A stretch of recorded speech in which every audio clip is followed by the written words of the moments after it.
93.9 WLVB. It is 8:18. The month of May is Mental Health Awareness Month, and over the last several years, we have teamed up during this month of May on Wednesdays to talk about the various services of Lamoille County Mental Health Services, and this particular year, celebrating 50 years of mental health services in the state. And we have with us this morning Savvy Van Slykeman, who is the CEO of Lamoille County Mental Health Services, and Ted Lambert, who is on the board of Lamoille County Mental Health Services. Good morning, Savvy. I'll get you a little bit closer to the mic there. How are you today? Welcome back. Good morning, Roland. I'm fine. Well, we're glad. Thanks for having us. Glad to have you back again. This has become part of our Mays now for the last several years, in which you and members of your staff during the course of the next several Wednesdays will be coming in to talk about various topics and various programs that Lamoille County Mental Health Services provides. But this morning, you and Ted were going to do kind of a little bit of an overview of what you folks do at Lamoille County Mental Health. So, as you said, this is the 50th anniversary of Lamoille County Mental Health being in Lamoille Valley here, and we have been doing celebrations over the past year. And so we want to culminate some of that in Mental Health Month, of course. And, you know, I want to talk a little bit about mental health and how essential it is to our overall health and well-being. I think sometimes we forget that piece of it. And it's really critical that we know that mental health is a part of our overall health. Either forget about it or sometimes try to avoid it even, too. That's quite true. Yeah. And unfortunately, we also would we still have stigma attached to mental health.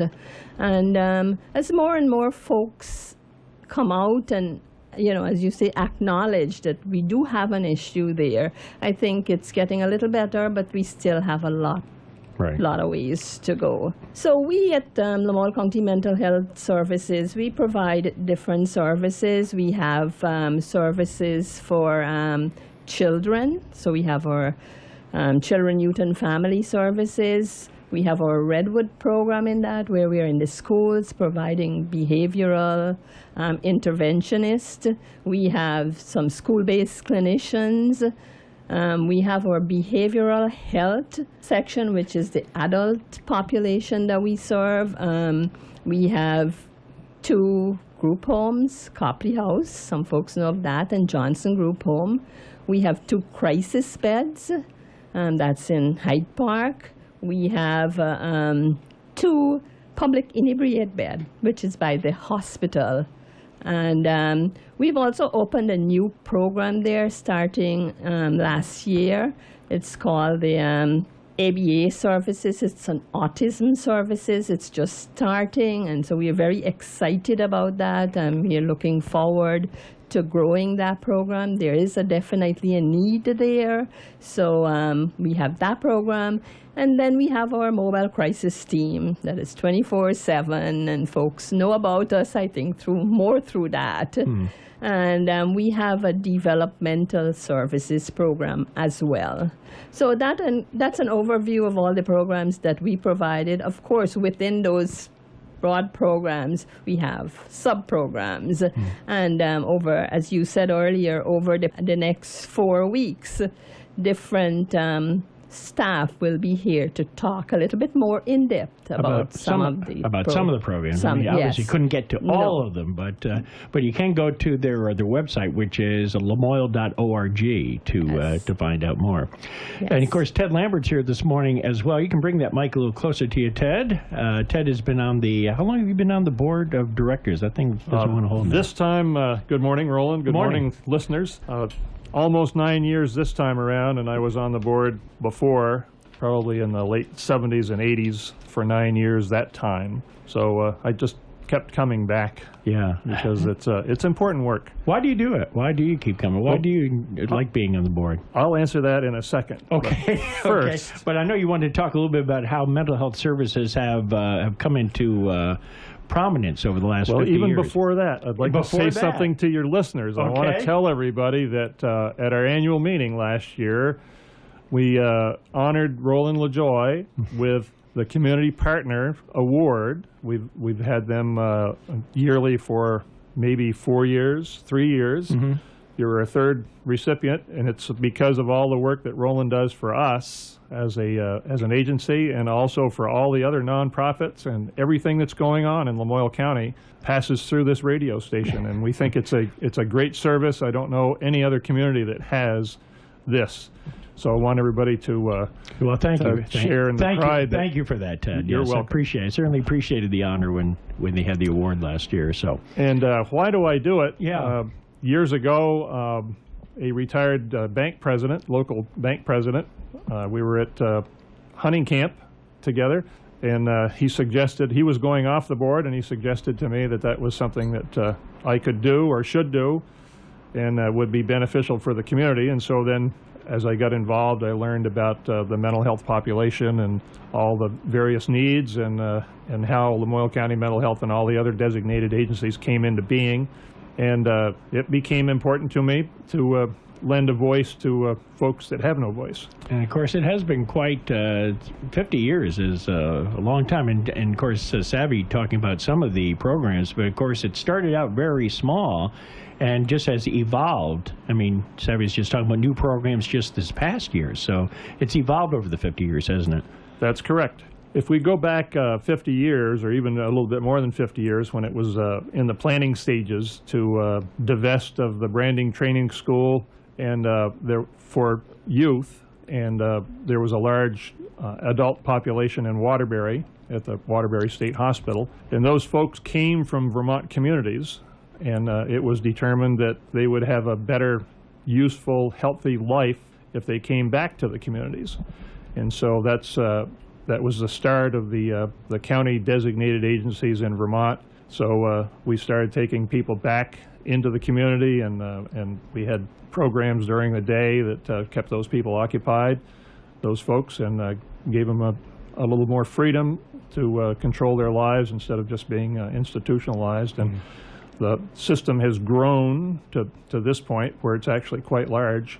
So that's a background of right, and of course the mission is still the same. I mean, getting people to be out on their own and being back out in the community, that hasn't changed in the 50 years. That's been the initial. It's not correct, Savvy. I mean, that's absolutely correct. The mission still is the same. We want people to live meaningful lives in their communities, and hopefully by coming in and getting our services, they're able to do that. So over the next 4 weeks, we're going to be chatting with some other members and talking about their particular programs every Wednesday morning at this time, and again in recognition of Mental Health Awareness Month. And don't forget, we were talking about Mental Health Month. Don't forget the forum that's going to be happening. You said, Ted, you're going to be attending that tonight over at the Green Mountain Technology and Career Center Community Room, which is being provided by Copley Hospital, a community forum on mental health. So you're going to be there, Ted, and you just moved that. That's correct. Yeah, yep. And certainly folks are encouraged to attend that as well. Yes, and we will have a member of our team there as a panelist, our mobile crisis manager, Monique Reel, who actually spends a lot of time in the ER, will be part of that discussion. Okay, so that's tonight at 7 o'clock.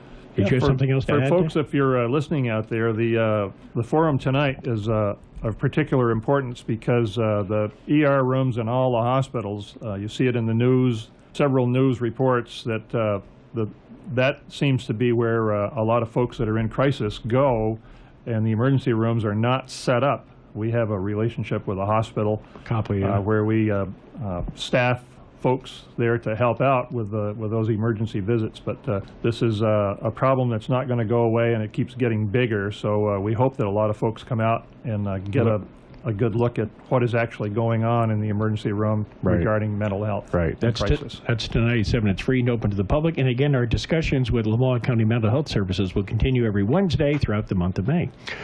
And go to lamoille.org to find out more. There, I think we covered it all for this week. Oh, that's right. We forgot to mention a couple other things here. I know. That's why you've got so many people here to keep me honest. Do you want to mention these? Sure. You have an event actually coming up tomorrow night, a musical event. Yes, and I'm very, very excited to have this event. We've been planning this for a very long time. This is the Me Too Orchestra. I'm hoping that folks will come out. It's going to be awesome. They're very inspiring group. So it's tomorrow night at 8 p.m. at Lemoyle Union High School. Event is free, folks, so please come on out. It's from 8 p.m. to 9 p.m. Okay. We are really looking forward to seeing you all. And there'll be a silent auction, too. And there will be a silent auction as well. Thank you. All right, so that's admission is by donation. And of course, any donations, of course, would be very much appreciated. The group called Me Too. And then on Friday, you've got the American Red Cross coming to... A blood drive. Yes, over to your location. Over to our location. Folks could go if they would like to schedule an appointment, which we are advising folks to do. You could go to their website, which is www.redcrossblood.org. And you could register there. Okay. And the blood drive is 10 to 3 on Friday. That's correct. On on Harold Street. I'm assuming that everybody... 72 Harold Street in Morrisville. Okay. All right. Did we get it all? I think we covered it all. We have one more thing. I'm getting direction here. Sorry. That's okay. Every year we offer a mental health first aid training free. Okay. And this year we are offering a youth mental health first aid training. And that would be on Tuesday, May 30th from 8 a.m. to 4:30 p.m. And that will be at our location in Harold Street as well. So I encourage folks to sign up, call our number and sign up for that. It is free. It's a really good training. It's first aid, regular first aid. This is youth mental health first aid. Right, and it's basic information that it's good to know. Any of us to know, for that matter. Okay. All right, and again, for any of those programs that we've talked about today, you can go to their website as well, which is lemoyle.org, and you can find out about all and everything that I talked about. Okay. Thank you very much, Roland. I think we got it all. Okay. Thank you. Thank you, Roland. Okay, Stephanie Van Slytman, CEO at Lemoyle County Mental Health Services, and Ted Lambert, who's on the board of directors. And we look forward to our visits with the other members of Lemoyle County Mental Health over the next 4 weeks.